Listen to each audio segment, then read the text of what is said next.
Today we're going to be going through mind-blowing facts about angels, their presence with us, their impact on us, how they relate to each other in the afterlife. Really fascinating stuff. And this is all pulled from this book, which is called Swedenborg Perpetual Calendar.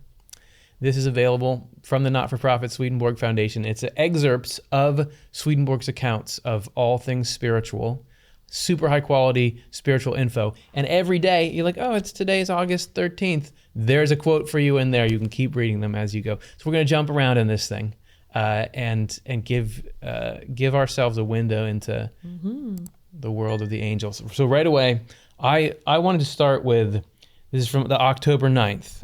On page 120, and it has to do with the combat between good and evil. Okay. Let's start out intense here. Trial brings with it doubt concerning the Lord's presence and mercy and concerning salvation. The evil spirits then present with us, who bring on the crisis, inspire strong negativity.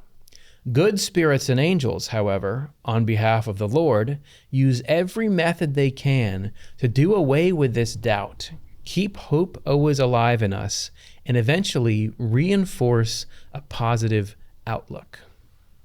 You ever felt that? Kind of this struggle? Yeah. Feels very familiar. So Yes. the common human experience of you've got this negativity coming into you, this doubt and despair, and then there's also something in you that's like, hey, it's going to be all right. Look on the bright side. That's actually the clash of, according to Swedenborg, the clash of angels and evil spirits with you. And Yeah. it feels intensely personal when it's going on. It's the sort of thing that dark night of the soul, or you feel like you're at your most private and in your self, in your heart of hearts, and suffering in there. And yet Swedenborg says that this is in the spiritual world, this is quite a public clash that's going, there's more than just you involved in this. Right. That's what I think is so interesting is he's saying that about evil spirits are doing this and angels are doing that, but we're not experiencing that. We're not conscious of the presence of evil spirits or angels, or only we are through our sense of those thoughts that we're having, that it all feels like us all the time. It happens in the first person, but Yes. You'll be having a ton of negative thoughts. And then you also think, oh, wait, but maybe this, or something. And it brings a little bit of hope, like you said. And that is actually, if you pulled that little thread, that actually connects to all of these angels in the spiritual world. Okay, because in case someone's not familiar, Swedenborg's model of consciousness, which is that your consciousness is spiritual, and that means you have a spirit that's present somewhere in the spiritual world. And so you are being influenced by that world. That was, I think, when he had his spiritual awakening, he still had his regular life. He just understood the underlying reasons why his mind was the way it was and why everyone's mind is the way it is. So it's a great point. Most people will never have a sense of, oh, there's angels around me, there's evil spirits around me, but you feel the impact of it in your life. You feel like, oh, that like gives you an explanation. I guess it's kind of like, my knee really hurts and I don't understand why. And then some doctor says, well, that's because there's these like some kind of bursitis or these little bacteria are in there. You understand the reason why. You just have this like single dull sense, or like my throat hurts. It turns out, oh, there's this Streptococcus aureus is in there. And what we're going to do is there's this whole internal battle between your like macrophages and T cells and them, but you just feel it as like, ooh. So it is with, but particularly here, doubt concerning the Lord's presence and mercy and concerning salvation. Those are religious sounding words that you kind of just put into the like religion category of your brain, and you just sort of fly over them. But the Lord's presence is like, are you here? Is anyone here with me? Is God here? Yeah. And mercy, Swedenborg said, mercy is God reaching out to us in distress. So that is like, does anyone see I'm going through this? Does anybody care? Is God going to help me out of this? Or even if you believe in God, is he just somewhere like up in the machine? Like those are very human things to care about. Yeah, and I think the love, mercy to me, I just think synonymous with love. So often that like, I'm alone and I'm unlovable. Like that's a very common human experience. And we don't necessarily think that as religious. And yet I think those are the parallels Swedenborg's making here of like, that despair and lack of mercy is like, oh, I'm so unlovable in whatever state I'm in, and I'm completely alone. Nobody's. That's pretty harsh. Yeah. That's pretty harsh. Yeah. And another angle that occurred to me for somebody who might not be thinking of this in religious terms is just sort of like, is life good? Like, are good things happening? Because it seems like there's only bad things happening. Right. That kind of thing. So it might translate into goodness in their mind. Yeah.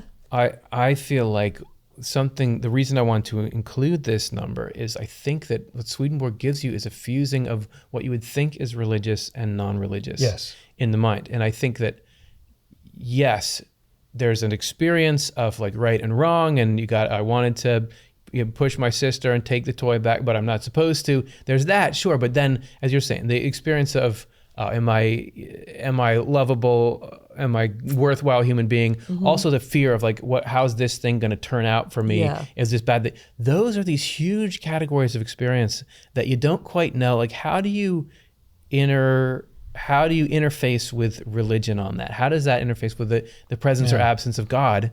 But here you have, it's like, no, that hell is trying to get you to be afraid and in despair. Yeah. And heaven is, by whatever means, on behalf of God, trying to give you this positive outlook. And I've been fascinated lately just looking at the stories of Jesus and how often he's like, well, don't be afraid. And just like even when they wake him up in the boat and they're like, dude, these waves. And he's like, just calm down. Would you just calm down? And I'll take care of this. That is a part of the clash between the positive and negative. And it brings it into like all the techniques and tips and things you learn to try to have a better mental health. Yeah. It's all just like, okay, well, you know what? What you're doing right now is called catastrophizing. And that is an unrealistically negative point of view. So what we're trying to do is give you these tools that pull you back into a more positive and hopeful point of view. It's like, oh, that is on this continuum. Like suddenly the two can talk to each other. Yeah, and I think salvation is a particularly charged religious term. Are you saved or not saved? Like it becomes this sort of abstract intellectual thing. But I'm hearing you say that experience, to me, salvation can be, is this ever going to change? When you're stuck in a negative state, it feels like life is never going to get better. There's sort of no hope for tomorrow. But those states do inevitably change because there is this divine providence that's governing and guiding all of our changes of state. And so salvation is this realization, oh, it is going to shift. There is inevitably going to be a shift here, and I'm going to feel differently. And just that hope, just that sense of there is some way that this is going to be different, or the idea of giving yourself second chances, just this, not that you're totally condemned, that's the other side of it. And so similarly, that brings salvation from this very kind of lofty Christian idea to when you're stuck and feeling really bad in a particular state of mind. Yeah. Well, I know, Jonathan, someday I'll let you get a word in edgewise here. I know you're very well learned and everything. I'll just do one response to Chelsea, then I want to hear your thoughts on this. But it sort of feels like Swedenborg will talk about divine providence. Is it over everything just in general, or is it over the details as well? And here we're talking about the details of the mind. And that elsewhere Swedenborg says all unrest is from evil and falsity. So whatever misery I'm in this current state, there's some evil and falsity, which is, Swedenborg just calls all evil and falsity together. He referred to that as hell. So to pull me out of that state, that's like a little salvation.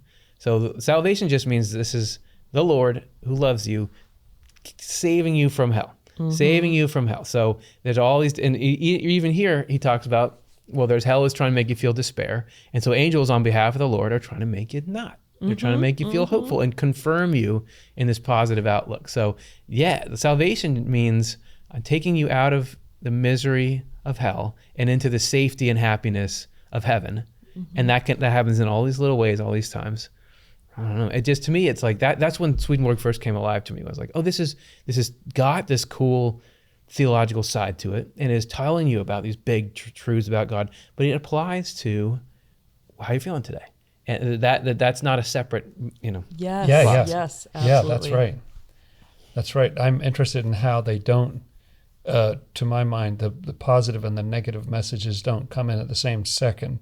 Like it'll seem in my experience that you'll get a whole slew of negative, whatever, it'll sort of be dominant for a while. And then when you sort of get exhausted with all that, then it's quite a different sort of feeling of the thought. Quiet little, well, maybe not, or some little thing. But so it's a little asynchronous. And I'm also thinking about how Swedenborg says that after you go through those times, there's something he calls consolation, which is where there's just a sense of relief that you got out. Mm-hmm. And that shows that you don't enjoy being in that storm of evil or whatever, like you're relieved to get out of there. Yeah. I keep thinking, you mentioned in the beginning of kind of making an analogy between our white blood cells or, bacteria in our bodies as sort of a symbol for evil spirits. And that suggests that they're in us.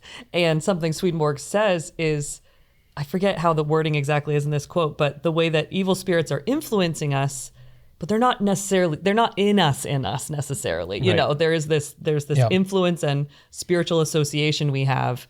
And just the thought, and I don't know anything about this, but like quantum entanglement, I think is that whole thing where it's like something's happening over here and it's connected to something over here, so you do something over here and it affects the thing over here. That's See, that's a the double slit or something. Yeah, Schrodinger's cat or something. Yeah.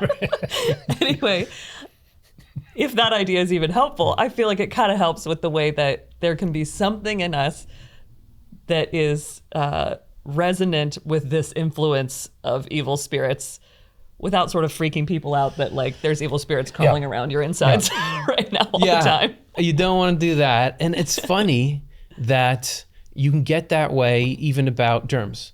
That there's such a thing as germs, right? And whether they're in you or not, because they're not like, they're outside your cells like that. But like you can, sure, they're in the world. But you can become a germaphobe or a hypochondriac to the point where you're consumed by the worry about something you don't need to be consumed about. So that's one side of it. But then also, yes, it's not like Swedenborg says there's not like demonic possession where they're in you, but there are certain things they resonate with you. And I think he says it's the fault, like they connect by the false ideas you have. Yes. And then they can connect by evil desires. So right. So, because there's another quote I was looking at recently where he says that people who are strongly confirmed in truths have more immunity to hell because hell connects with false ideas in you. Yeah, so there's all kinds of false ideas that God doesn't exist, that God's not here, that I'm not lovable. Well, that's a falsity. Life is random. Life is random. Life is not going well. None of those because so. What is it to be lovable? God is love itself and has chosen to create each person for the express purpose of putting them into heaven, which is through the act of loving. So those are all falsities. And to the extent we believe those, that's where hell has an in. But there's other places where you don't have falsities, that you're not worried about things that other people are deathly afraid of.